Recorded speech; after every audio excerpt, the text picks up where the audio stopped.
ایک دن آئے گا کہ یہ کائنات پوری اللہ تباہ کر دے گا، یہ ایسے نہیں چلے گی جیسے ہمیں نظر آ رہی ہے۔ وَحُمِلَتِ الْأَرْضُ وَالْجِبَالُ، یہ قرآن کی بلاغت ہے کہ زمین اور پہاڑوں کو اٹھایا جائے گا، فَدُكَّتَا، ان کو توڑ پھوڑ دیا جائے گا، دَكَّةً وَاحِدَةً، ایک ہی مرتبہ میں، ایک ہی مرتبہ میں سب تباہ و برباد۔ دیکھیں ماضی کی خبر اور فیوچر کی خبر، یہ دونوں چیزیں ہمیں، یہ ایسی خبریں ہیں نہ انسان فیوچر میں جھانک کے دیکھتا ہے کہ کیا ہو رہا ہے، نہ پاسٹ میں اس کو پتا ہوتا ہے کہ کیا ہوا۔ پاسٹ میں جب کوئی خبر دے گا تو پتا چلے گا۔ ہسٹری جو ہے نا، ہمیں تاریخ دانوں سے پتا چلتی ہے۔ جب کائنات کی ابتدا ہوئی تو اس وقت کوئی ہسٹری لکھنے والا موجود نہیں تھا۔ تو یہ دو چیزیں ایسی ہیں، کائنات کی ابتدا کیسے ہوئی اور اینڈ کیا ہوگا، یہ دونوں چیزیں خدا کے بتائے بغیر انسان کو معلوم نہیں ہو سکتی۔ سمجھ رہے ہیں؟ یہ پتہ ہی نہیں چل سکتا انسان کو کہ یہ ہوگا کیا فیوچر میں۔ مثال کے طور پر آپ نے کل صبح ناشتے میں کیا کھانا ہے، یہ کوئی سائنسدان بتا سکتا ہے آپ کو؟ ہے بھائی، یہ فزکس کیمسٹری میتھمیٹکس، ہمیں کیا پتا ہے یار فیوچر میں کیا ہونے والا ہے۔ میں یہ اس لیے کہہ رہا ہوں کہ یہ مذہب نے جو یہ خبر دی ہے نا کہ کائنات کو ایک ہی دفعہ میں تباہ و برباد کر دیا جائے گا، یہ خبر سائنس کے اصولوں کے خلاف نہیں ہے۔ مذہب کبھی سائنس کے اگینسٹ بات نہیں کرتا، کبھی مذہب کی کوئی بات سائنسی اصولوں سے ٹکراتی نہیں ہے۔ یہ غیب کی خبریں ہیں، اس میں خبر دینے والا اگر سچا ہوگا تو اس کی خبر کو مانا جائے گا، خبر دینے والے کے سچے ہونے کا یقین نہ ہو تو پھر خبر کو مانا نہیں جائے گا۔ تو اس پر اللہ نے دلائل قائم کیے کہ محمد صلی اللہ علیہ وسلم اللہ کے پیغمبر، بھیجنے والا اللہ ہے۔ اس پہ ایک الگ بیانات میرے مستقل ہو چکے ہیں، ابھی میں اس کو نہیں چھیڑتا۔ فَإِذَا نُفِخَ فِي الصُّورِ نَفْخَةٌ وَاحِدَةٌ وَحُمِلَتِ الْأَرْضُ وَالْجِبَالُ فَدُكَّتَا دَكَّةً وَاحِدَةً، ایک ہی مرتبہ میں اس پوری کائنات کو تباہ و برباد کر دیا جائے گا، اور میری اور آپ کی ترقی جو آسمان کی بلندیوں تک پہنچ چکی ہوگی، ایک ہی دھماکے میں وہ ساری ترقی خاک میں مل جائے گی۔ اسی کو قرآن کہتا ہے لا تغرنکم الحیات الدنیا، یہ دنیا کی زندگی تمہیں دھوکے میں نہ ڈالے۔ اتنا بڑا دھوکہ ہے نا، اس سے بڑے بڑے سائنٹسٹ، بڑے بڑے اسکالرز، بڑے بڑے ذہین دماغ دھوکے میں آئے ہوئے ہیں۔ دنیا کی زیب و زینت کو دیکھ کر کیسا انسان متاثر ہوتا ہے، وہ سمجھتا ہے کہ ایسا ہی رہے گا۔ بھئی ایسا نہیں رہے گا، ایک موت اس کائنات پہ آئے گی اور ایک قیامت آپ کی اپنی باڈی پہ آئے گی جو موت کی صورت میں ظاہر ہوگی۔ کتنی ترقی کر لیں، کتنا پیسہ کما لیں، کتنی عزت حاصل کر لیں، کچھ بھی کر لیں، بالآخر جانا کہاں ہے؟ قبر کے گڑھے میں۔ یہ بات انسان ذہنی طور پر قبول کرنے کے لیے تیار نہیں ہے، یعنی مانتا ہے کہ ایسا ہوگا لیکن ذہنی طور پر اس کو اپنی لائف کا حصہ بنانے کے لیے تیار نہیں ہے۔ اللہ جو قرآن میں کہتے ہیں نا کلو نفس ذائقۃ الموت، ہر نفس نے موت کا ذائقہ چکھنا ہے، یہ خبر ہے یا نہیں ہے؟ نیوز ہے، یہ نیوز۔ سوال پیدا ہوتا ہے اللہ نے یہ بتانے کے لیے آیتیں نازل کر دیں کہ ہر نفس نے موت کا ذائقہ چکھنا ہے، یہ نالج کیا پہلے سے لوگوں کو نہیں ہے بھائی؟ یہ تو سب کو، پاگل سے پاگل کو پتا ہے کہ ہر شخص نے کیا ہے، مرنا ہے۔ تو قرآن یہ خبر ہمیں کیوں دے رہا ہے؟ میں اکثر ایک بات کہتا ہوں کہ جو آدمی حکمت والا ہوتا ہے نا، ذہین ہو، فطین ہو، حکمت ہو، وہ کبھی فضول خبر نہیں دیتا، فضول بات نہیں کرتا۔ جس خبر کے اندر کوئی آرڈر چھپا ہوا ہو وہ خبر بامعنی خبر کہلاتی ہے، میننگ فل خبر کہلاتی ہے۔ جس خبر کے اندر کوئی آرڈر چھپا ہوا نہ ہو وہ خبر ٹائم ویسٹنگ کہلاتی ہے۔ سمجھ رہے ہیں؟ مثال سے بات سمجھاتا ہوں تو انشاءاللہ کھوپڑی شریف میں بات آئے گی۔ مثال کے طور پر میں آپ سے پوچھتا ہوں کہ آپ مجھ سے ملنے کے لیے آئے، میں آپ سے پوچھ رہا ہوں کہ جی صبح ناشتے میں آپ نے کیا کھایا تھا، یا چلو وہ انٹرویو سنا دیتا ہوں نا، وہ کالے بکرے والا سفید بکرے والا۔ وہ ایک اینکر چلا گیا نا کسی دیہاتی کے پاس، اس کے پاس 2 بکرے تھے، ایک کالا اور ایک سفید۔ اس سے پوچھ رہا ہے یہ اس بکرے کو کیا کھلاتے ہو؟ اب یہ خامخواہ کی خبر ہے نا، بلا وجہ کی نالج حاصل کرنے کی کوشش کی جا رہی ہے۔ اس کو اندازہ ہو گیا یار فالتو باتیں پوچھ رہا ہے مجھ سے، ٹائم ویسٹ کر رہا ہے۔ اس نے کہا کالے والے کو یا سفید والے کو؟ اس نے کہا کالے والے کو۔ کہا لوسن کھلاتا ہوں۔ کہا سفید کو؟ اس کو بھی لوسن کھلاتا ہوں۔ اس نے کہا اچھا بھائی۔ اس نے کہا اچھا یہ بتاؤ کہ کالے والے کی قیمت کتنی ہے؟ سوری، ان دونوں بکروں کی قیمت کتنی ہے؟ اس نے کہا کالے والے کی یا سفید والے کی؟ اس نے کہا کالے والے کی بتا دے۔ اس نے کہا کالے والے کی قیمت جو ہے وہ 50,000 ہے۔ کہا سفید والے کی؟ کہا سفید کی بھی 50,000 ہے۔ اچھا بھائی، اس نے کہا اچھا یہ بتا دونوں کو چرانے کے لیے ٹہلانے کے لیے نکلتا ہے؟ اس نے کہا کالے والے کو یا سفید والے کو؟ اس نے کہا کالے والے کو۔ کہا ہاں چراتا ہوں اس کو۔ کہا سفید کو؟ سفید کو بھی چراتا ہوں۔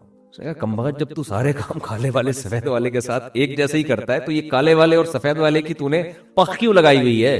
اصل میں بات یہ کہ کالا والا میرا ہے اور سفید والا کا وہ بھی میرا ہے سفید والا وہ بھی۔ یہ انٹرویو اس نے ایسا الٹا کیوں دیا؟ اس کو تھا کہ یار یہ خامخواہ کی معلومات لے کر میرا ٹائم ضائع کر رہا ہے، چینل کے لیے ریکارڈنگ کر رہا ہے، مجھے تو دہلا نہیں مل رہا نا مجھے تو 5 روپے نہیں مل رہے، یہ تو چینل پہ چلا دے گا، اس کو تو پیسے ملیں گے، ہمیں کیا مل رہا ہے اس کا؟ نہ ثواب مل رہا ہے نہ پیسے۔ تو اس نے اس کا یہ علاج سوچا۔ ایک آدمی نے کسی سے پوچھا کہ تیری بیوی کیسی ہے، خوبصورت ہے بصورت ہے؟ اس کو غصہ آ گیا، تو کیوں پوچھ رہا ہے؟ کہہ رہے جنرل نالج کے لیے پوچھ رہا ہوں میں، جنرل نالج۔ تو اب جنرل نالج بذات خود کوئی کمال کی بات نہیں ہے، خام خواہ میں چیزوں کا پتہ ہو۔ اسی سے ایک بات اور میں آپ کو بتا دوں، یہ جو ہمارے حافظ بچوں کے لیے کورسز کروائے جاتے ہیں، ان کو یہ یاد ہوتا ہے قرآن میں ٹوٹل آیتیں کتنی ہیں، صحیح ہے نا؟ چلیں صورتیں کتنی ہو تو آسان سی بات ہے، اتنی نالج تو ضروری ہے۔ ایک چلو یہ بھی پتہ چل گیا ٹوٹل آیتیں قرآن میں اتنی ہیں، یہ بھی ٹھیک ہے، نالج کی بات ہے، ان میں کوئی اتنا دماغ تو لگ نہیں رہا۔ ان کو یہ بتایا جاتا ہے آیت نمبر یہ ہے، اور فوراً وہ آیت پڑھنا شروع کر دیتے ہیں۔ میں نے بھی ایسے بچے دیکھے ہیں، ان کو یہ بتایا جاتا ہے یہ والی آیت، تو فوراً وہ آیت پڑھنا، نمبر سے آیتیں یاد کر لیتے ہیں۔ اس کام میں محنت بہت ہے، آؤٹ پٹ اس کا کچھ بھی نہیں ہے، الا ماشاءاللہ شاید تھوڑا سا فائدہ ہو جائے اس کا۔ بھائی جب بچے نے قرآن حفظ کر لیا ہے تو آپ اس کو اس لحاظ سے تو پریکٹس کروائیں کہ آپ جب اسے کوئی ٹاپک دیں تو اس ٹاپک کے حساب سے آیتیں پڑھنا شروع کر دیں۔ نمبروں پہ دماغ میں یاد کرانا، یہ اس کی کیوں ٹینشن دے رہے ہو اس کو؟ یہ نالج ایسی ہے جس کا کوئی خاص فائدہ نہیں ہے، دماغ بہت لگ رہا ہے۔ آپ نے نہیں دیکھا ہوگا میں کبھی نمبروں سے آیتیں بتا رہا ہوں، کوئی دلائل دے رہا ہوتا ہوں، میں قرآن کی آیت پڑھ رہا ہوتا ہوں، کیونکہ میں حافظ ہوں تو میں آیت پڑھ سکتا ہوں، تو مجھے نمبر یاد کرنے کی کیا ضرورت ہے؟ آپ کہہ سکتے ہیں ڈاکٹر ذاکر نائک بھی تو نمبر پیش کرتے ہیں، ڈاکٹر ذاکر نائک صاحب حافظ قرآن نہیں ہے، حافظ قرآن نہیں ہے، تو انہوں نے یہ کمال کیا اور ان پہ سوٹ بھی کرتا ہے کہ بھئی جب کوئی دلیل دیے تو آیت تو پوری نہیں تو نمبر یاد کیا ہوا ہے۔ تو ڈاکٹر ذاکر نائک پہ یہ چیز سوٹ کر رہی ہے کیونکہ وہ حافظ قرآن نہیں ہے، انہوں نے وہ پیش کر دی۔ آپ کہہ سکتے ہیں اگر آیت آپ نے پڑھی ہے تو ہمیں کیا پتا چلے گا، ہو سکتا ہے وہ آیت نہ ہو تو نمبر سے کیا ہو جائے گا، پتا چل جائے گا۔ یہ پرانے زمانے میں تو یہ بات کہی جا سکتی تھی، اب یہ ممکن نہیں ہے۔ آپ آیت پڑھیں، آپ گوگل پہ لکھے نمبر آ جائے گا، تو یہ ٹینشن جب گوگل نے اٹھائی ہوئی ہے تو ہمیں یہ ٹینشن لینے کی کیا ضرورت ہے؟ یہ چیزیں کہلاتی ہیں بھرم میں لانے کے لیے لوگوں کو۔ بھرم میں تو لوگ آ جائیں گے اس سے کہ بھئی آیت نمبر، آیت ایک ایک آیت کا نمبر اس کو یاد ہے۔ بھرم بہت اچھے پڑھیں گے لیکن اس سے کوئی علمی خدمت یا انسانیت کی کوئی خاص خدمت نہیں ہوتی۔ اس کی میں آسان مثال دوں، اور آسان، میں جب بھی اب ٹریولنگ کرتا ہوں لوگ مجھے ایڈریس سمجھا رہے ہوتے ہیں، جیسے بیان ہے نا، مفتی صاحب آپ یوں آئیے گا، پھر یہاں سے لیفٹ ٹرن ماریے گا، پھر یوں ٹرن ماریے گا، پھر ادھر سے ٹرن ماریے۔ ابے میں کہتا ہوں گوگل میپ پہ لوکیشن بھیج دے بھائی، ایسی کی تیسی یار، گوگل میپ پہ کیا بھیجو؟ لوکیشن پہ آ کے میں فون کر لوں گا آپ کدھر ٹرن مارنا ہے، 2 گھنٹے کا فاصلہ میں یہاں سے ٹرن مارنا شروع کر دوں ہے بھائی، میں اپنا دماغ کسی اور چیز میں کھپاؤں گا نا، لوکیشن بھیجو۔ ایک صاحب مجھے کہنے لگے مفتی صاحب آپ گوگل میپ کی لوکیشن کا بہت استعمال کر رہے ہو، اس کا نقصان یہ ہوگا کہ آپ کو راستے آئیں گے ہی نہیں، راستے یاد ہی نہیں ہوں گے نا۔ واقعی نقصان ہے یہ۔ جب سے یہ پہلے جب ہم سفر کرتے تھے، ہم نے صدر کہیں جانا ہے تو یہ خود ہی جاتے تھے، ہمیں پتا تھا، اب ہم میپ کے محتاج ہو گئے ہیں۔ واقعی ایسا ہے، اس کا یہ نقصان ہے کہ جب آپ میپ یوز کرنا سیکھ لو گے تو پھر آپ کو راستے یاد نہیں ہوتے، لیکن یہ نہیں دیکھ رہے کہ راستے یاد ہونا جو ایک نقصان ہے، تو اس نقصان کا کیا نقصان ہے کیا نہ ہو یاد، کہ کیا کرنا یاد کر کے، بہت مشکل ہے۔ آپ کہہ سکتے ہیں کبھی گوگل میپ بند ہو گیا تو پھر کیا کریں گے، پھر تو آپ اندھے ہو جائیں گے۔ تو وہ ٹینشن جو ابھی لینی ہے وہ گوگل میپ کے بند ہونے کے بعد ہم لے لیں گے، صحیح ہے نا؟ سمجھ میں آ رہی ہے بات؟ کیونکہ گوگل میپ بند ہو نہ ہو اس کا یقین نہیں ہے۔ اور یہ جو آپ راستے خامخواہ میں یاد کرنے کی ٹینشن لے رہے ہو، یہ کوئی فوجی یاد کرے راستے کہ انڈیا کا، یا انڈیا والے یاد کرے پاکستان کا راستہ کیا ہے، گوگل اگر حکومت نے بند کر دیا، ان کے نیٹ ورک بند ہو گیا تو فوج بیچارے کو کیا پتا۔ ان کے لیے تو ٹھیک ہے، ہم نے یہاں سے انڈا موڑ جانا ہے، ہم نے یہاں سے لانڈی جانا ہے، ہم نے یہاں سے پٹیل پاڑا جانا ہے، تو ہمیں کیا ضرورت ہے یار، ٹک میپ میں ڈالو، پتلی گلی سے نکلو۔ آپ کہہ سکتے ہیں کہ جب اس طرح ہم مشینیں استعمال کریں گے اور دماغ کو استعمال کرنا چھوڑ دیں گے تو نقصان یہ ہوگا کہ دماغ کام کرنا چھوڑ دے گا. یہ بھی ایک نقصان کی بات, یہ واقعی صحیح بات ہے. اس کی مثال ایسے ہے جیسے کالو کا لیٹر جب سے آیا ہے نا, کیلکولیٹر کو میں پیار سے کالو کا لیٹر بولتا ہوں, تو اب لوگ 325 کو ضرب دینے 318 سے پہلے کھوپڑی سے ضرب دے رہے ہوتے تھے بیٹھ کے, ٹھیک ہے, یا لکھ کے حل کر رہے ہوتے تھے. اب جب سے کیلکولیٹر آیا ہے تو آپ اب ریاضی کا دماغ میں استعمال لوگوں نے ترک کر دیا. تو اب بعض لوگ کہتے ہیں کہ نہیں جی وہ دماغ سے, تو بھائی دیکھو یہ یہاں بھی ہوتا ہے, دماغ جب استعمال نہیں ہوتا نا تو وہ کام کرنا چھوڑ دیتا ہے. یہ انسان کی فطرت ہے, عادت ہے. انسان کے جسم کا جو پارٹ بھی کام کرنا چھوڑے گا وہ پارٹ آہستہ آہستہ ناکارہ ہو جائے گا. ایکٹیو رہنے کے لیے آپ کو ضروری ہے کہ آپ چلیں, ہاتھوں سے ویٹ اٹھائیں, دماغ سے سوچیں. تو جب چیزیں یاد ہی نہیں کریں گے, دماغ میں انسٹال ہی نہیں ہوں گی, محفوظ ہی نہیں ہوں گی, تو دماغ کی میموری آہستہ آہستہ ویک ہو جائے گی. تو اس کا جواب یہ ہے کہ ہم یہ نہیں کہہ رہے کہ دماغ استعمال نہ کریں, ہم کہہ رہے ہیں جو کام مشین کر رہی ہے وہ مشین کو کرنے دو, جو کام مشین نہیں کر سکتی اس پہ دماغ استعمال کرو. سمجھتے ہو, مشینوں نے جو کام اپنے ذمہ لے لیا ہے وہ مشین کے دماغ پہ ڈالو. جو مشین, بہت سارے کام مشین نہیں کر سکتی. مشین قرآن حفظ کر سکتی ہے, کرے گی تو اس کی کھوپڑی میں ہوگا نا, آپ کی کھوپڑی میں تھوڑی ہوگا. آپ بجائے راستے یاد کرنے کے کہ انڈا موڑ سے مجھے اس نے بتایا یوں جانا ہے, پھر یوں جانا ہے, یوں جانا ہے, اس کے بجائے آپ اتنی دیر میں قرآن کی کوئی سورت یاد کر لو یار. کیا خیال ہے بھائی, کوئی سورت یاد کر لو قرآن مجید کی, کوئی انگلش کا کوئی اچھا سا جملہ یاد کر لو. آئی لو یو جواب میں آئی لو یو ٹو, یہ رٹا لگا کے یاد کر لو, یہ یاد کر لو. اس کے بہت فائدے ہوں گے, آپ کی 4 شادیاں ہو سکتی ہیں اس سے. کوئی کسی ڈھنگ کی چیز میں دماغ کو لگاؤ. سمجھتے ہو؟ تو اس لیے خام خواہ کے بھرم میں لانا لوگوں کو. ہمارے ایک استاذ ہیں, میرے شیخ و مرشد جن سے میں بیعت ہوں, میں ان کے ساتھ حج پہ گیا تو انہوں نے اسکائپ پہ بات کرنی تھی یا اور کوئی ویڈیو کال کرنی تھی, کیا کرنا تھا, انہوں نے کہا کہ بھئی یہ سافٹ ویئر جو بھی ہے انہوں نے انسٹال کیا وغیرہ وغیرہ, انہوں نے بات کی. تو ان کا اسسٹنٹ تھا ان کے ساتھ نا, وہ لیپ ٹاپ کا ماہر تھا, وہ سارے کام ان کو کر کے. میں نے کہا حضرت آپ یہ خود سیکھ لیں. انہوں نے کہا یار جو کام وہ کر سکتا ہے میں کیوں سیکھوں, وہ میرا کام جب اس سے ہو رہا ہے تو میں کچھ اور سیکھوں نا, میں آگے کی چیز سیکھوں, میں وہ کام سیکھوں جو دوسرے نہیں سیکھ سکتے. تو ان کی بات مجھے یہ بہت معقول لگی کہ آپ اپنی صلاحیتوں کا اندازہ لگاؤ, اس صلاحیت کے لحاظ سے آپ چیزوں کو سیکھو. جو کام مشین کا ہے وہ آپ کا نہیں ہے, وہ مشین پہ ڈال دو, اس سے آگے جاؤ آپ. اب ایک صاحب تھے وہ کیلکولیٹر کا استعمال نہیں کرتے, وہ بیٹھے ہوئے ہوتے گھنٹے لگا کے نا 325 کو 845 سے لکھ کے ضرب دے رہے ہیں. تو میں نے کہا جتنی دیر میں آپ ضرب دو گے نا اتنی دیر میں چیزوں کی قیمتیں بڑھ چکی ہوں گی. یہ چیز 325 کی رہے گی نہیں, یہ 340 کی ہو چکی ہوگی. کر کے کیلکولیٹر میں ڈالو, وہ بتا دے گا, بس اور کچھ نہیں کرو.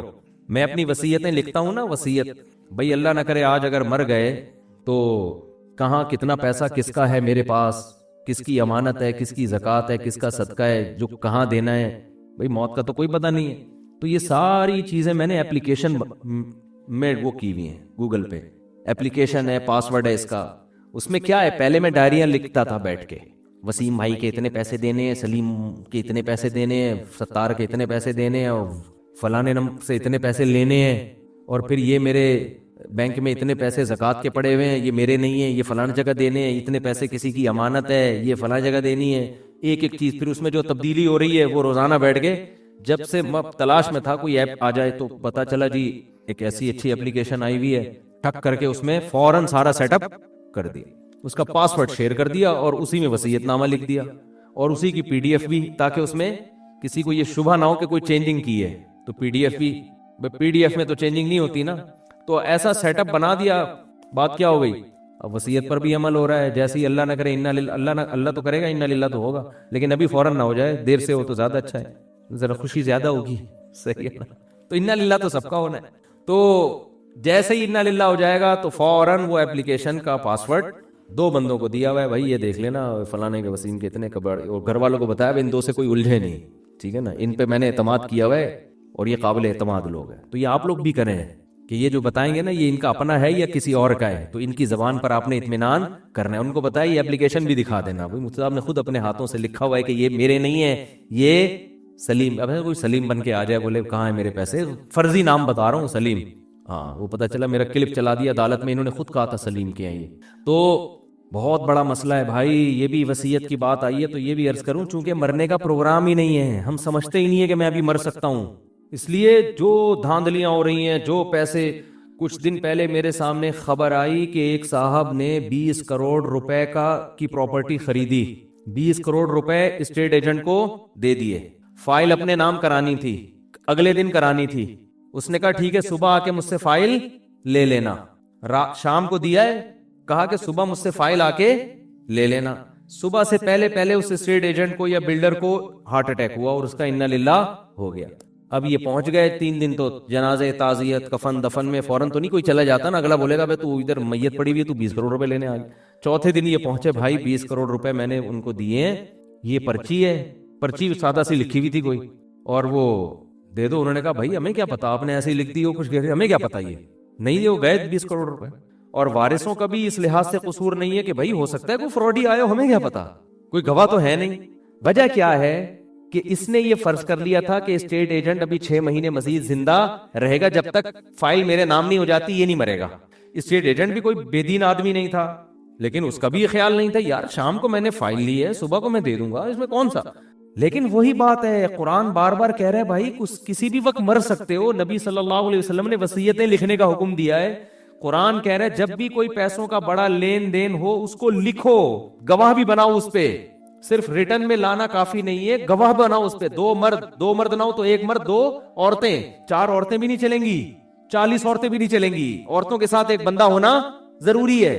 تو اتنا اہمیت ہے, قرآن بیان کر رہا ہے مالی لین دین میں گڑبڑ نہ ہو. لیکن گڑبڑیں ہو رہی ہیں, کیوں؟ آپ نے یہ فرض کیا ہوا ہے کہ بھائی نہ میرا ابھی مرنے کا فی الحال کوئی پروگرام ہے, کیونکہ میں نے کل ہی ٹیسٹ کروایا تھا, سب چیزیں بالکل صحیح آئی تھی میری, حالانکہ ٹیسٹ بھی نہیں کروایا ہوا ہوتا, لیکن ایک مثال دے رہا ہوں, بھائی میری تو سب چیزیں صحیح آئی ہیں.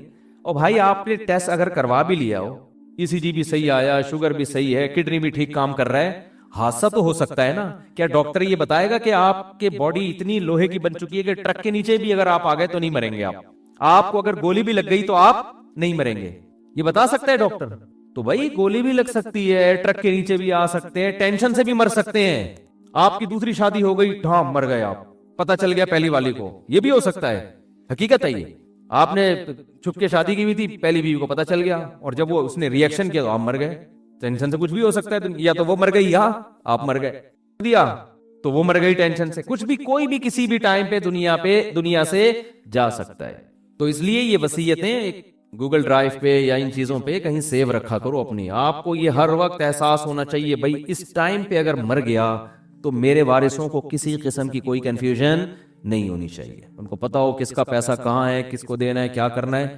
اور لاکر کا پاسورڈ بھی کور میں نہ لے کے جایا کرو اپنے ساتھ, ٹھیک ہے, اپنے قابل اعتماد لوگوں کو وہ پاسورڈ بتاؤ, اور بتاؤ یہ آپ نے کھولنا, ہر ایک کو کھولنے کی اجازت نہیں ہے.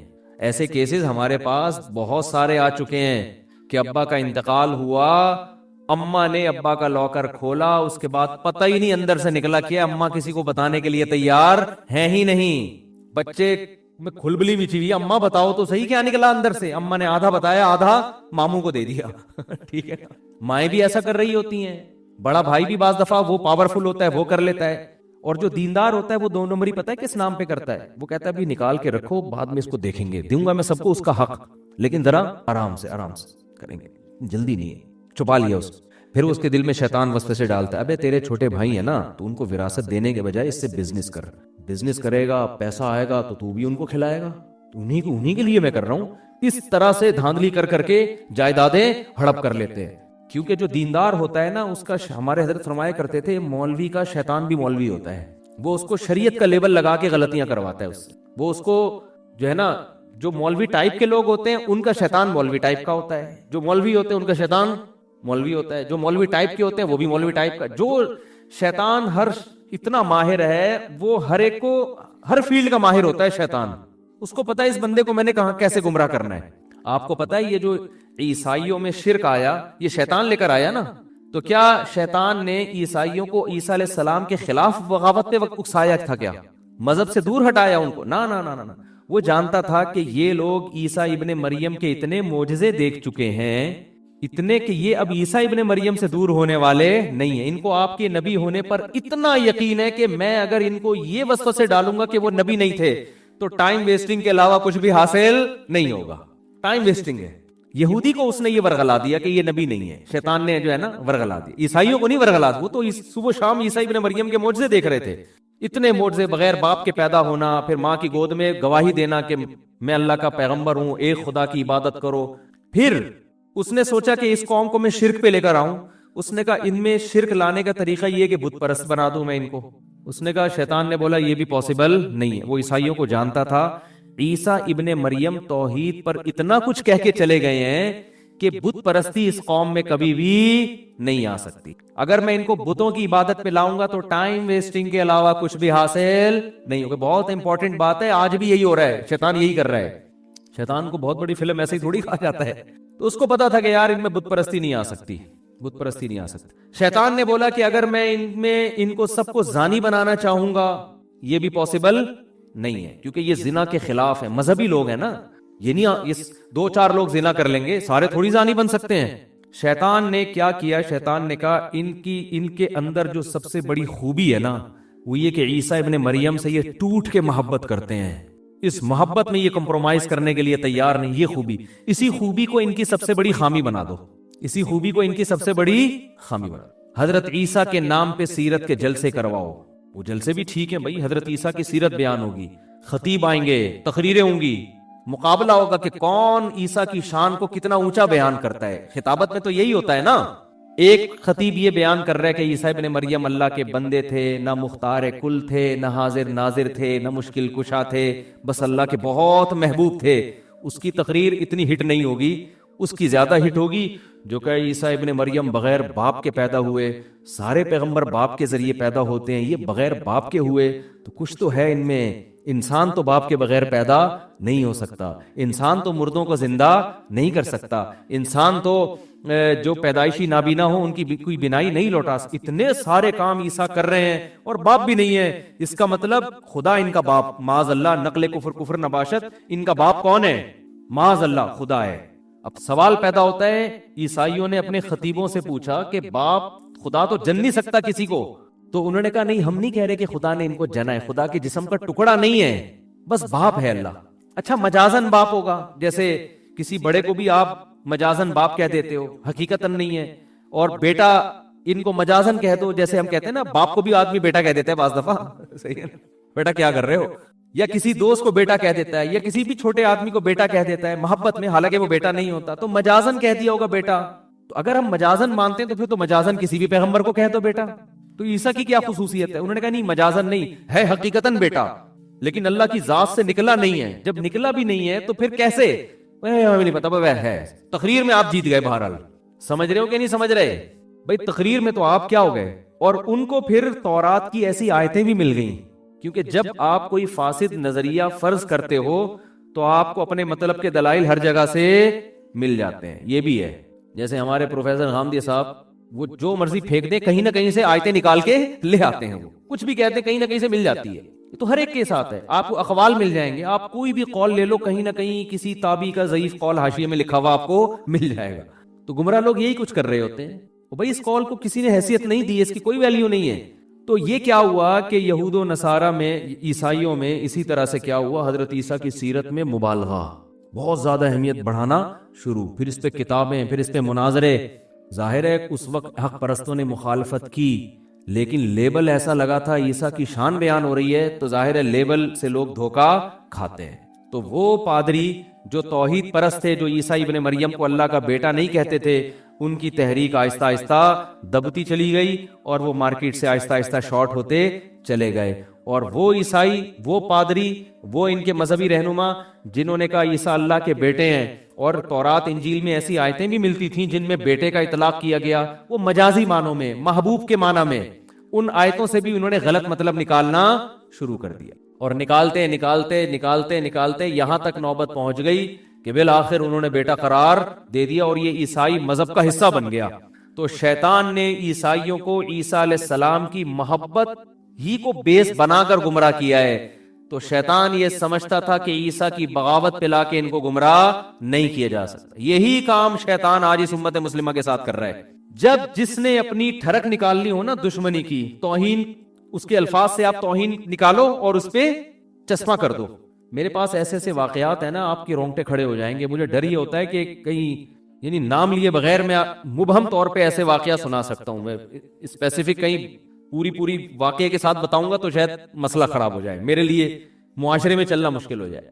توہین رسالت کے نام پہ ایسا بھی ہوا ہے کہ آپ نے کسی سے آپ کی ذاتی دشمنی تھی, آپ نے نادانستہ طور پر نا اس شخص سے ایسا کام کروا لیا جس میں اس کی نیت بالکل بھی نہیں تھی, اس کو پتہ ہی نہیں بیچارے کو ہوا کیا اس کے ساتھ. عدالت میں کیس کیا, لوگوں کا اتنا ہجوم پہنچ گیا کہ وکیل کو یہ ڈر ہوا کہ اگر میں نے اس اپنے موکل کا کیس جیت گیا نا میں, تو لوگ مجھے بھی قتل کر دیں گے. وہ یہ جانتے بوجھتے ہوئے کہ جس کی طرف سے میں وکالت کر رہا ہوں وہ قطعاً توہین کا مرتکب نہیں ہوا ہے, اس کے باوجود اس نے اس کو جیل کے اندر بھجوایا ہے, اور یہ سب نام عشق رسول کے نام پہ ہو رہا ہے. صحیح ہے نا.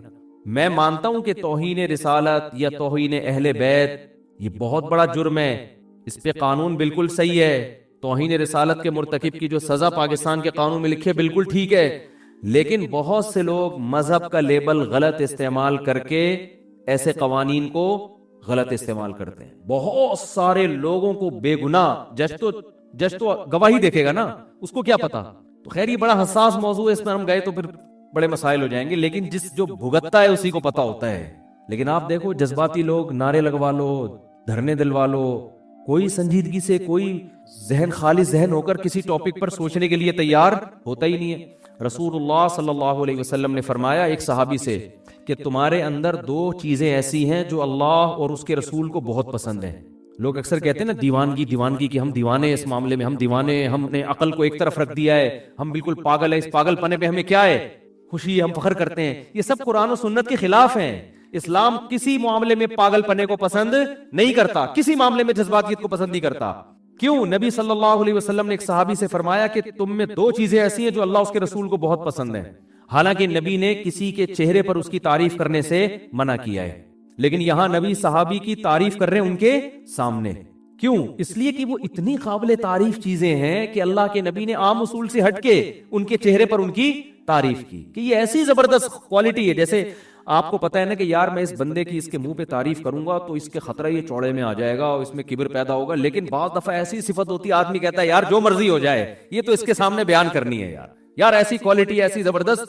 یعنی بعض دفعہ آپ کو کسی سے حسد ہوتا ہے, جیلسی ہوتی ہے, لیکن وہ ایسا کام کر لیتا ہے آپ حسد کے باوجود کہتے ہو یار ماننا پڑے گا اس بندے نے کام بڑا خاندانی کیا. یہ بندہ جو جہلم گیا نا اور اس نے جو 48 گھنٹے کا ٹائم دیا اور پوری ٹائم دے کے تمیز سے واپس آیا, اگر آپ میں تھوڑی سی سینس ہوگی نا, آپ کو کتنا بھی حسد ہو, آپ کتنے بھی جیلسی ہو, آپ کتنے بھی ہمارے نظریات سے اتفاق نہ کرتے ہو, آپ بولو گے یار کام کیا کر دیا ہے خاندانی, اور سامنے والے کے پاس پنپنے کا کوئی موقع دیا نہیں. اب آپ کلپ ریکارڈ کراتے رہو, بیٹھتے رہو, پھینکتے رہو, بیٹھ گئے, پبلک تو اب بھی سن لے گی. آپ اب اس کی ایک یہی مثال آ گئی. میں اپنی تعریفیں نہیں کرتا الحمدللہ, مجھے شوق نہیں ہے, میں قابل تعریف ہوں بھی نہیں, لیکن یہ ایسا خاندانی کام ہو گیا نا کہ میرا دل کیا یار کوئی کرے نہ کرے ہم خود ہی کر لیں. میرا اپنا تو اتنا جوش میں آ گیا یار کام ہم نے کیا کر لیا ہے, خاندانی کر لیا. حالانکہ میں اپنے کسی کام کو خاندانی نہیں کہتا, ہم تو نالائق, لیکن یہ کام ٹائٹ ہو گیا تو استاد تیری تمیز سے گئے ہم, کیا کدھر سے آ گیا یہ ٹاپک. چلو خیر. تو رسول اللہ صلی اللہ علیہ وسلم ان صحابی سے کیا فرما رہے ہیں, تمہارے اندر دو خصلتیں ایسی ہیں جو اللہ اور اس کے رسول کو بہت زیادہ پسند ہیں. وہ کیا ہے؟ الحلم والاناہ. یہ سیکھنے کی چیز ہے, میرے بھی سیکھنے کی, آپ کے بھی. میرے اندر بھی یہ عیب ہے کہ یہ دو صفات ہمارے اندر بھی نہیں ہے, آپ کے بھی ہو سکتا ہے. یہ سیکھنے کی چیز ہے. فرمایا ایک حلم کہتے ہیں برداشت, ایک ہے الاناہ. اناہ کہتے ہیں جلد بازی کے اگینسٹ, یعنی جلد بازی نہ ہو, ہر چیز میں آپ میچور سنجیدہ ہو کے اس کے تمام پازیٹیو نیگیٹو پہلوؤں پہ غور کر کے فیصلہ کریں. آپ یہ جو ہے نا ایک دم کھوپڑی گھوم گئی میری, یہ جو آج کل ایک فیشن ہے, بھائی فلاں نے ایسی بات کی میرے تو کھوپڑی گھوم گئی, تو میں تو کر. ابے بھائی تو کھوپڑی تیری جس کے سامنے گھومی ہے, اگر اس کی تھوڑی سی گھوم گئی نا, تیری پوری 180 ڈگری پہ گھوم جائے اور اس کی صرف 1 ڈگری گھوم جائے, وہ اتنا پاورفل ہے کہ اس کا ایک ڈگری تیرے 180 ڈگری پہ بھاری ہوگا. تو کر کے کیا آیا ہے؟ ہمارے ایک جاننے والے نا بھری محفل میں اپنے باس کو یعنی فوش گالیاں دے کے آ گئے اور آ کے بتا رہے ہیں بھائی میں نے تو باس کو سنا دی, اس کے باس پاورفل آدمی تھا, اس نے کیس کر کے اندر کرا دیا. اب جیل کے اندر جا رہے ہیں, یار کیا ہو گیا یار, بڑی ٹینشن. اس کے بعد جا کے اس کے ہاتھ پاؤں جوڑے, اس کے پاؤں کے سر معاف کر دو, اس نے معاف کر کے بری کر دیا. تو یہ وہ لوگ ہیں جن کی کھوپڑی کسی بھی ٹائم پہ گھوم سکتی ہے. تو یہ کوئی کمال نہیں ہے ایک دم کھوپڑی گھومتے ہیں. ٹھیک ہے آدمی بعض دفعہ مذاق میں مجازن کہہ دیتا ہے کہ میری کھوپڑی گھوم گئی, لیکن فی نفسی یہ کوئی اچھا کام نہیں ہے. الحلم کا معنی برداشت. برداشت کسے کہتے ہیں کہ جیسے ہی کوئی بات آئی فوراً ری ایکشن نہیں ہونا چاہیے, سوچو, برداشت کرو, غصے پہ کنٹرول کرو. جب ٹھنڈا ہو جاؤں گا اس وقت بیٹھ کے فیصلہ کروں گا. اور انات کا مطلب فیصلے میں جلد بازی نہیں. جلد بازی کا مطلب کیا ہے؟ کیا 6 مہینے بعد فیصلہ کرنا ہے آپ نے؟ نا نا نا نا نا. بعض فیصلے تو ایک دن میں کرنے ہوتے ہیں. جلد بازی کی یہ ڈیفینیشن نہیں ہے کہ فوراً فیصلہ نہیں، یا 1 سال بعد، یا 5 سال بعد، یا 10 سال بعد. نا نا نا. جلد بازی میں فیصلے کا مطلب یہ ہے کہ جب تک آپ نے کسی کام کا ارادہ کر لیا، آپ نے کر لیا کہ یار اس کا میں نے یہ ری ایکشن دینا ہے، تو اس ری ایکشن پہ جب تک اس کے تمام پازیٹیو اور نیگیٹو پہلوؤں پہ غور نہ کر لیں اچھی طرح سے، اس وقت تک آپ نے فیصلہ نہیں کرنا کہ میں نے ری ایکٹ کرنا کیا ہے. چاہے وہ 1 منٹ میں کر لیں آپ، چاہے 1 سال میں کریں. بعض لوگ 1 منٹ کے اندر تجزیہ کر لیتے ہیں، تو وہ 1 منٹ میں اگر فیصلہ کر لیں گے تو یہ جلد بازی والا فیصلہ نہیں کہلائے گا. بعض 1 سال میں بھی نہیں کر پاتے، وہ 10 سال میں بھی کریں گے تو جلد بازی والا فیصلہ کہلائے گا. نہیں آ رہی بات میرا خیال ہے. یہ کوالٹی کسی کے اندر پیدا ہو جائے تو دنیا میں اس سے زیادہ کامیاب انسان کوئی نہیں ہے. اور سب سے زیادہ یہ کوالٹی ہمارے پیغمبر صلی اللہ علیہ وسلم میں تھی. یہی وجہ ہے کہ 23 سال میں پورے عرب کی کایا پلٹ دیا آپ نے. 23 سال میں ایسے پلٹ کے رکھ دیا پورے معاشرے کو. ایک معاشرہ جس میں جہالت، ایک معاشرہ جس میں توہم پرستی، فضول نظریات، ایک معاشرہ جو بیت اللہ کے اندر 360 بتوں کو رکھ کے پوجتا ہے. تو 13 سال تو آپ دعوت دیتے رہے. لیکن کیسی پالیسی آپ صلی اللہ علیہ وسلم نے اختیار کی ہیں کہ 23 سال میں ایسا کھڑا کر دیا امت کو کہ پوری دنیا میں اسلام پھیل گیا تھوڑے عرصے کے اندر. ایسی جماعت تیار کر دی. اس میں کیا ہے؟ آپ نبی کی سیرت میں ہر جگہ ایک چیز دیکھیں گے، جلد بازی آپ کو نظر نہیں آئے گی، غصہ نظر نہیں آئے گا، برداشت نظر آئے گی ہر جگہ. صلح حدیبیہ دیکھ لینا. صلح حدیبیہ میں 400 صحابہ فدائی حملے کے لیے تیار ہیں. فدائی ہی ہے نا کہ ہم جب تک ہماری شہادت نہیں ہو جاتی ہم لڑتے رہیں گے. ایک طرف اتنا جوش، اتنی طاقت، اتنی قوت، دوسری طرف صلح کے لیے کیا ہو رہا ہے؟ کتنی ایسی شرطیں رکھی جا رہی ہیں جو ساری مسلمانوں کے اگینسٹ جا رہی ہیں کہ بھئی وہاں سے کوئی مسلمان ہو کے اگر مدینہ آئے گا تو اس کو فوراً واپس کیا جائے گا. ادھر سے کوئی اگر کافر ہو کے چلا گیا تو ہم واپس کرنے کے مجاز نہیں ہے. نبی نے یہ شرط مانی. کیوں؟ آپ کو پتا تھا کہ اس سے جنگ ٹل رہی ہے. جنگ ٹالنے میں جو اسلام کو فائدہ ہے وہ جنگ کرنے میں فائدہ نہیں ہے. یہ 1400 صحابہ موت پر بیعت تو لے چکے ہیں، لیکن اگر ان کو شہید ہی کروانا ہے تو میرا تو سارا سرمایہ یہ تو لڑ کے شہید ہو جائیں گے. آگے تو پورا عرب کھڑا ہوا ہے، کس سے لڑیں گے یہ؟ تو میں نے ان کی بھی تو حفاظت کرنی ہے نا. آپ کے ماتحت لوگ اگر جان دینے کے لیے حاضر ہیں تو یہ ان کی خوبی ہے. لیڈر کی خوبی ہے کہ ان کی جان کو بچائے. وہ اس کی خوبی یہ نہیں کہ ٹھیک ہے جی چلو بسم اللہ کرو، اللہ مدد کرے گا. اللہ مدد کرے گا جب آپ زمینی قواعد پورے کریں گے، پھر مدد کرے گا. نوح علیہ الصلوۃ والسلام 40 لوگ ایمان لائے تھے، پوری دنیا ایک طرف تھی. کہیں بھی نہیں ملتا کہ نوح علیہ السلام نے عالم جہاد بلند کر دیا ہو کہ ہم 40 لوگ ہیں اب ہم لڑیں گے، اللہ غالب کرے گا. کیونکہ اسباب کی دنیا میں 40 آدمی 40 لاکھ سے یا 40,000 سے لڑ نہیں سکتے. گراؤنڈ ریئلٹی کو دیکھ کر فیصلہ کیا جائے گا. آپ کہہ سکتے ہیں بدر میں بھی تو 313,000 پہ غالب آ گئے. تو بدر کی لڑائی اتفاقاً ہوئی ہے، رسول اللہ صلی اللہ علیہ وسلم کے ارادے سے نہیں ہوئی ہے. ارادے سے اسلام میں جو سب سے پہلی لڑائی ہوئی ہے نا وہ فتح مکہ ہے. اس میں نبی نے پہل کی ہے. 10,000 کا لشکر تھا جس کو مکہ پہ لے جا کے آپ نے حملہ کیا. اس سے پہلے کوئی لڑائی نبی نے خود نہیں پہل نہیں کی ہے. ہمیشہ ان کی طرف سے پہل ہوتی تھی، آپ ڈیفنس کرتے تھے اپنا. تو ڈیفنس تو بہرحال کرنا ہے نا، تھوڑے ہوں یا زیادہ ہوں. لیکن جہاں فتح مکہ سے پہلے آپ کو لڑائی کا موقع مل رہا ہے نا حملہ کرنے کا، وہاں آپ جنگ کو ٹال رہے ہیں. کہ پہلے اپنے آپ کو تو سیف کرو. آج کیا دینداروں میں یہ خوبی نظر آتی ہے؟ مار دو، پھوڑ دو، توڑ دو. کبھی چیف کے خلاف تقریریں، کبھی فوج کے خلاف، کبھی ایجنسیوں کے خلاف، کبھی حکمرانوں کے خلاف. اس سے عوام بڑی خوش ہوتی ہے. بھائی حکومت کا پٹھو نہیں ہے، ڈنکے کی چوٹ پہ وزیر اعظم کے خلاف بولتا ہے، ڈنکے کی چوٹ پہ فوج کے خلاف بولتا ہے، ڈنکے کی چوٹ پہ جج کے خلاف بولتا ہے. بول کے آؤٹ پٹ کیا ہے اس کا؟ نتیجہ کیا نکلا؟ کیا جج صحیح ہو گیا؟ کیا اس نے صحیح فیصلہ سنا دیا؟ آؤٹ پٹ کچھ بھی نہیں ہے سوائے نعرے بازی اور ہلڑ بازی کے. 2-4 کنٹینر بک جاتے ہیں، اس کا کرایہ وصول ہو جاتا ہے. وہ جب ایک ہمارے سابق وہ تھے، ابھی تو آج کل وہ فرار ہوئے ہوئے ہیں، انہوں نے بڑے کنٹینروں کا بزنس کیا ہوا تھا نا سابقہ حکومت کے خلاف. بہت کنٹینر تھے. آج کل وہ مارکیٹس میں ادھر گئے ہیں، یورپ میں کہیں کینیڈا وینیڈا میرا خیال ہے کہ گھوم رہے ہیں. میں نام نہیں لوں گا پھر خام خامے وہ نیا ایشو نہ کھڑا ہو جائے. تو انہوں نے بڑے زبردست کنٹینر لا کے فضول سا جلسہ جس کا نہ کوئی سر نہ کوئی پیر، اور لیلۃ القدر کی رات کے برابر آج کی رات جو جلسے میں شرکت کرے گا، رات اس کی لیلۃ القدر کی رات سے کیا ہوگی؟ افضل ہوگی. بھئی آپ کا ہدف کیا ہے؟ حکومت گرانا ہدف ہے. تو گرا کے ملک کو فائدہ ہو رہا ہے، نقصان ہو رہا ہے. حکومت چلتی ہوئی جب گرتی ہے تو ملک کی ایسی کی تیسی ہوتی ہے، چاہے کوئی بھی ہو. آپ دیکھو نا, ہم بھی مسلم لیگ کے کوئی بہت زیادہ حامی نہیں ہیں, خامیاں خوبیاں سب میں ہوتی ہیں, لیکن حکومت جانے سے ملک کو فائدہ ہوا؟ ایماندار لیڈر آئے نہ آئے وہ ایک الگ بحث ہے, میں بھی کوئی پی ٹی آئی کی طرف نہیں جا رہا, لیکن جو آپ ماہرین سے ملو گے وہ کہیں گے بھائی حکومت اپنا ٹائم کمپلیٹ کرے پھر بے شک دوسرا آدمی آئے, پھر آپ اس سے بحث کریں ایماندار ہے نیک ہے جو بھی ہے, جو ہم بھی کرتے رہتے ہیں کبھی کبھار غلطی سے, تو کرنا نہیں چاہیے. ایک نیا ایشو کھڑا ہو جاتا ہے کہ آپ نے عمران خان کو اچھا آدمی کیوں بول دیا, تو ہم نے کون سا قرآن حدیث بیان کر رہے ہیں, اپنی رائے بیان کی, بھائی ہو سکتا ہے ہم سے غلطی ہوئی ہو, تو اس میں کیا ایسا, تو اس لیے میں نے یہ ٹاپک ہی چھوڑ دیا ہے. لیکن اصولی طور پر کیا ہے کہ ہمارے عوام بھی جذباتی, کسی لیڈر نے بھی کنٹینر لا کے رکھ دیے اسلام آباد میں, اس وزیر اعظم کو گراؤ. ایسا نہیں ہے کہ عوام پہلے ماہرین سے کوئی رابطہ کرے کہ بھائی کیا اس سے ملک کو, فی الحال یہ حکومت اگر چلی گئی ہمارا لیڈر تو آ جائے گا لیکن ملک کی واٹ تو نہیں لگ جائے گی کہیں, اس سے کسی کو کوئی غرض نہیں. بس مہنگائی بڑھ گئی ہے اور پیٹرول مہنگا ہو گیا, گرا دو اس کو, ابے گرانے سے مہنگائی ڈبل ہو جائے گی. آپ دیکھو نا حکومت گئی تو یہ گوادر والا پروجیکٹ کتنی تیزی سے بڑھ رہا تھا, اس کی ایسی کی تیسی ہو گئی کہ نہیں ہو گئی؟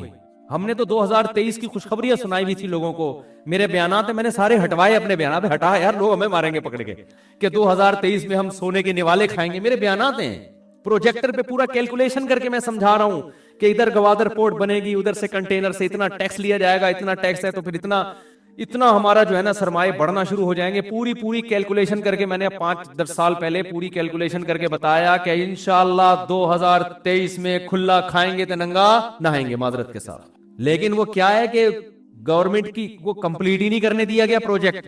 وہ پروجیکٹ ابھی چل رہا تھا کہ حکومت گئی, جس سے گرین بس کا سارا یہ جو ہمارا کراچی کھدا پڑا ہوا ہے, سارے پروجیکٹ جہاں تھے وہیں کے وہیں دھرے کے دھرے. اب نئی حکومت آ کے تو اس کو تو بہت ٹائم لگتا ہے اس کو اٹھانے میں, لیکن قوم کے سامنے آپ یہ باتیں نہیں کر سکتے. قوم ہے جذباتی, اس کو نعرے چاہیے, مہنگائی ہو گئی اڑا دو, یہ کر دو, فلانا کر دو, تو بس یہ ہر گھر میں بھی یہی چل رہا ہے. بیگم نے الٹی بات کی رکھ کے لگا دیا نا, رکھ کے لگا. بھائی ہو سکتا ہے یہ آپ کو الٹی لگ رہی ہو, یہ بات حقیقت میں الٹی نہ ہو, سنو تو صحیح, تحقیق تو کرو. آپ کے منہ سے ہو سکتا ہے سچی مچی میں بدبو ہی آ رہی ہو, وہ بول رہی ہے آپ کے منہ سے بدبو آ رہی ہے, آپ کو غصہ آ گیا. اسی طرح بیگم نے آپ کے موبائل میں کسی کا نمبر دیکھ لیا, ایک دم بدگمان ہو گئی, یہ کون ہے بھائی, یہ لڑکی کون ہے بھائی. ہو سکتا ہے یار آپ کی چچی ہو, آپ کی ممانی ہو, لیکن ایک دم جوش میں. یہ ہماری قوم کا ایک المیہ ہے, یہ اس کا غذاؤں سے بھی بڑا گہرا تعلق ہے, خوب سمجھ لو. یہ جو غذائیں ہیں نا, غذائیں, اس سے بہت گہرا تعلق ہے اس کا. نیند پوری نہ ہونے سے, غذا صحیح نہ ملنے سے, ڈپریشن سے, یہ تمام چیزیں آدمی کو جذباتی بناتی ہیں. اور اس کا کلچر سے بھی تعلق ہے, کلچر ہی جذباتی والا ہے. میں نے تو بہت ساری قوموں کو دیکھ لیا نا, مجھے پتا چل جاتا ہے کون سے لوگ ایسے ہیں جن میں ٹھہراؤ ہے, کون سے لوگ ایسے ہیں جن میں ہلڑ بازی. مثال کے طور پر آپ بعض علاقے ایسے ہیں جس میں اگر آپ کی بائک کسی کی بائک سے ٹکرا گئی تو بعض قومیں ایسی ہیں وہ کہے گا, ہنسے گا, ارے یار تھوڑا احتیاط ہے, چلے جائے گا. بعض جگہوں پر ایسا ہوتا ہے ٹکراؤ, اندھا ہے نظر نہیں آتا ہے, وہ بھی آگے جواب دے گا میں اندھا نہیں تو اندھا ہے, لڑ رہے ہیں گتھم گتھا. ابے تم نہ اس کو کوئی فائدہ ہو رہا ہے اس لڑائی کا, نہ اس کو کوئی فائدہ ہو رہا ہے, ٹکرا گئی, السلام علیکم وعلیکم السلام, چلو بھائی آئندہ احتیاط کرو. اگلا بھی خود ہی سوچے گا یار اس طرح بائک ٹکرا بھی سکتی ہے, اب طرح تمیز سے چلو. یہ کلچر ہے, گھروں میں بھی ایسا ہی ہے, خاندانوں میں بھی ایسا ہی ہے کہ بعض جذباتی ہوتے ہیں. ہمیں یاد ہے ہمارے جب گارڈ وارڈ آنا شروع ہوئے نا تو کچھ تو آئے چلے گئے, تو میں نے دیکھا کچھ ہمارے گارڈ ہیں جو ایک دم سے کھوپڑی گھوم جاتی ہے ان کی. میں کہیں گاڑی اپنی پارک کر رہا ہوں, آگے رکشے والا کھڑا ہے, تو ہم رکشے والے سے ہم چاہ رہے تھے یار تھوڑا آگے لے جاؤ ہمیں گاڑی, یہاں آپ تو چھوٹی سی رکشہ ہے آپ کہیں بھی لے جا سکتے ہو, تو آرام سے نا. میں نے ایک دن دیکھ لیا, میں نے اس کو بلایا, میں نے کہا بھائی یہ تیرے باپ کی سڑک تو نہیں ہے نا, یہ رکشہ تیرے باپ کا ہے نہ, ہم کوئی گورنمنٹ کے کوئی آفیسر ہیں جو آ کے, اول تو یہ حکومت کے کسی آفیسر پہ بھی یہ چیزیں زیب نہیں کرتی ہے, تو تکبر ہے. وہ اگر کہہ رہا ہے نہیں ہٹ رہا میں تو نہ ہٹے, وہ ہمارے جیسے جتنی اس کی جگہ اتنی ہماری جگہ. اس کو سمجھا کے نا, خیر وہ بیچارہ اللہ اس کو دنیا اور آخرت کی بھلائی ہے, پھر صحیح ہو گیا ہوگا. وہ ابھی یہاں ہے نہیں لیکن صحیح ہو گیا ہوگا میرا خیال ہے. تو یہ چیز یہ بہت مشکل سے ٹھیک ہوتی ہے, یہ چیز یہ انسان میں انسٹال ہو جاتی ہیں ایسی چیزیں کہ ایک بات آرام سے کہی جا سکتی ہے اور آپ اس کو الٹے طریقے سے کہنا شروع کر دو. اور زیادہ تر جو گھریلو جھگڑے, ملکی جھگڑے, پھٹے, یہ سارے اسی بیس پر ہوتے ہیں کہ آپ ایک دم ایکسائٹڈ ہوتے ہیں اور ایک بات تمیز سے کہنے کی تھی, سمجھانے کی تھی, آپ فائرنگ کرنا شروع کر دیتے ہیں, کھوپڑی گھومتی ہے. اور یہ فیشن بن گیا, میں کھوپڑی گھوم جاتی, میں تو یوں, تو وہ جتنے سارے حادثات ہوتے ہیں کھوپڑی گھومنے والوں کے ساتھ ہی ہوتے ہیں. نارمل لوگوں کے ساتھ زیادہ تر حادثات نہیں, ان کے ساتھ بس ایک ہی حادثہ ہوتا ہے, کبھی دوسری شادی ہو جاتی ہے ان کی, اس کے علاوہ ان کے حادثہ ہوتے ہی نہیں ان کے ساتھ. تو تمام پہلوؤں پہ آپ نے غور کرنا. تو یہاں بھی ایسا ہی ہے کہ اللہ نے بتایا ہر نفس نے موت کا ذائقہ چکھنا ہے. تو آدمی کہتے ہیں اللہ یہ بتانے کی کیا ضرورت ہے, تو ڈاکٹر بھی بتاتے ہیں, تو ہم خود ہی دیکھ رہے ہیں, ہمارے دادا دنیا سے چلے گئے, نانا بھی چلے گئے, فلاں بھی چلے گئے, ہم بھی چلے جائیں گے. تو اللہ بتا رہا ہے کہ یہ میں تمہیں جو خبر دے رہا ہوں نا, اس کے اندر آرڈر چھپا ہوا ہے کہ ہر نفس نے موت کا ذائقہ چکھنا ہے. اٹ مینس کہ تم نے دنیا میں رہنا نہیں ہے. لہذا ایک آرڈر نہیں, سینکڑوں آرڈر چھپے ہوئے اس کے اندر. یہ دنیا دل لگانے کی جگہ نہیں ہے. یہاں کی ٹینشنوں کو ٹینشن مت سمجھو ختم ہو جائے گی. یہاں کی خوشیوں پہ اترانے کی ضرورت نہیں ہے. بحریہ ٹاؤن میں پلاٹ مل گیا تو زیادہ چوڑے میں آنے کی ضرورت نہیں ہے. جانا کہاں ہے؟ قبرستان میں. اگر بحریہ میں پلاٹ خریدنے کے پیسے نہیں ہیں اور سارے دوست وہاں پر بلڈنگیں بنا رہے ہیں اور تم رکشے میں گھوم رہے ہو اور دیکھ دیکھ کے حسرت کر رہے ہو, تو بھی ٹینشن لینے کی ضرورت نہیں ہے. جتنے دوست بحریہ ٹاؤن میں پراپرٹی بنا رہے ہیں 10 15 20 سال کے بعد مارکیٹ سے شارٹ, تم بھی قبر میں اتنے ہی تمہاری لاش پہ بھی کیڑے ہوں گے جتنے ان کی لاش پہ کیڑے ہیں. ٹھیک ہے نا, ٹینشن لینے کی ضرورت نہیں ہے.